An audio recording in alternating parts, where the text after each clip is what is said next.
Hi, I'm Ginny-Bradford, and this is my thesis presentation on Francis Forrester's Fireside Companion. This is a magazine that was made for children in the 1850s.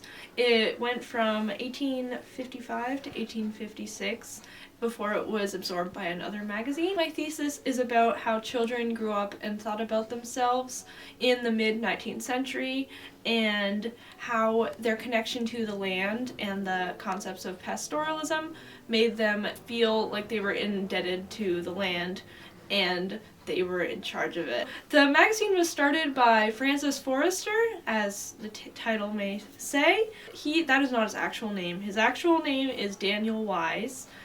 He lived from 1813 to 1898, and he was an English Methodist preacher who moved to America and was a big part of the abolitionist movement, as well as this generation of American preachers who started magazines to spread their religion. In the 18th century, children were treated as adults, and they were not given so much entertainment. They had more playtime in the mid-19th century, when children actually began to be living longer.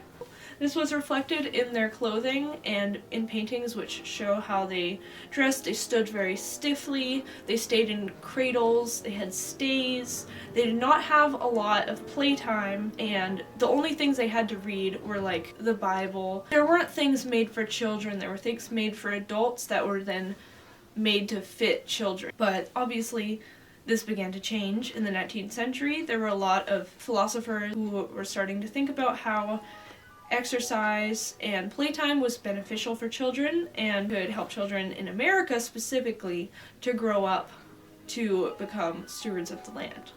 The magazine, it includes a lot of poetry, songs, folk tales, a lot of stories telling children how they ought to behave. So I have included some letters to the magazine. This is the main piece that I'm focusing on, especially in the language within the letters about how this girl named Emily discusses her mother bundles her up and packs a great basket of dinner, and she sits in a clean, warm sitting room, and as the picture shows, this is a very romantic view of her life. In the writing of this paper, I was forced to think about whether Francis Forrester or Daniel Wise was the one actually writing these children's stories based on the letters and the voices of the children, if they were not actually the children speaking, but his own view of how the children should have been behaving.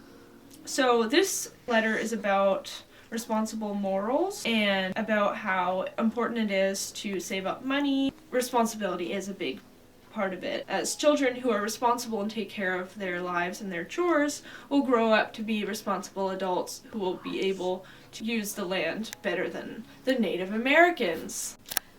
So here I have some images. I included a lot of images that depict children in the natural outdoors. Basically, parents laying claim to American land is connected to ideas about pastoralism and a natural childhood.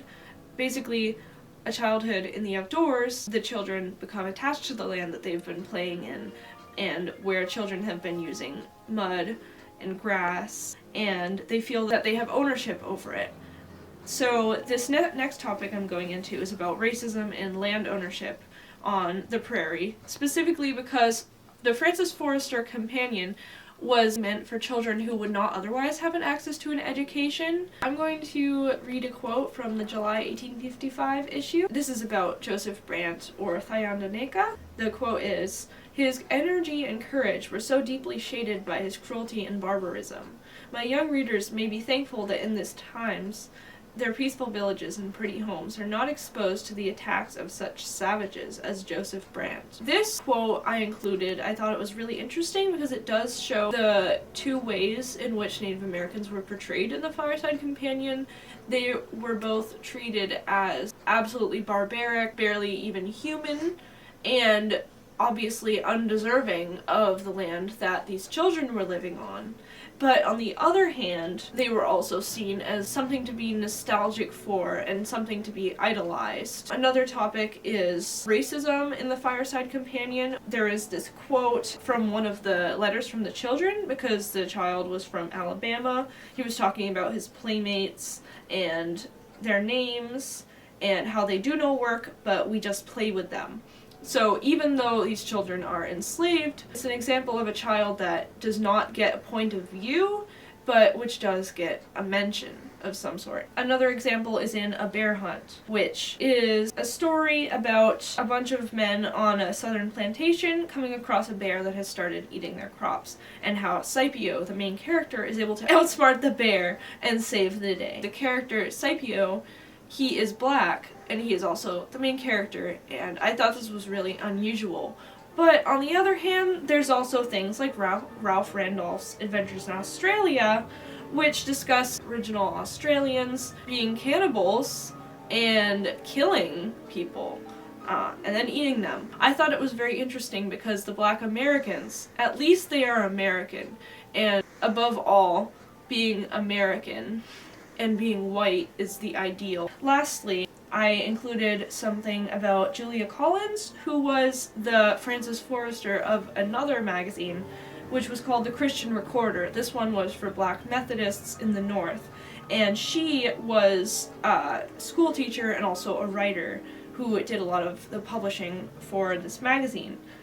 And she is significant in how much she was able to accomplish in such a short amount of time, but also how little recognition she gets. And it says a lot about how many stories are omitted in history in general, and also in the Fireside Companion, how we hear absolutely nothing about Black women. So, as much as the Fireside Companion can tell you about the lives of young children in the 1850s, there are certain groups of children that you hear nothing about. It is primarily little white boys and little white girls.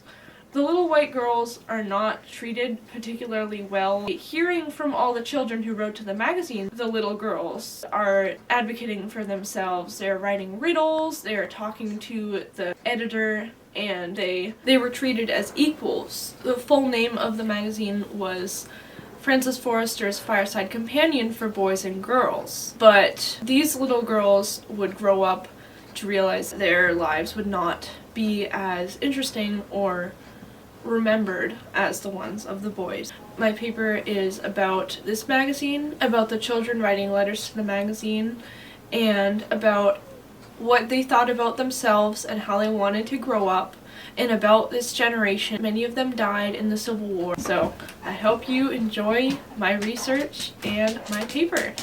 So thank you for listening.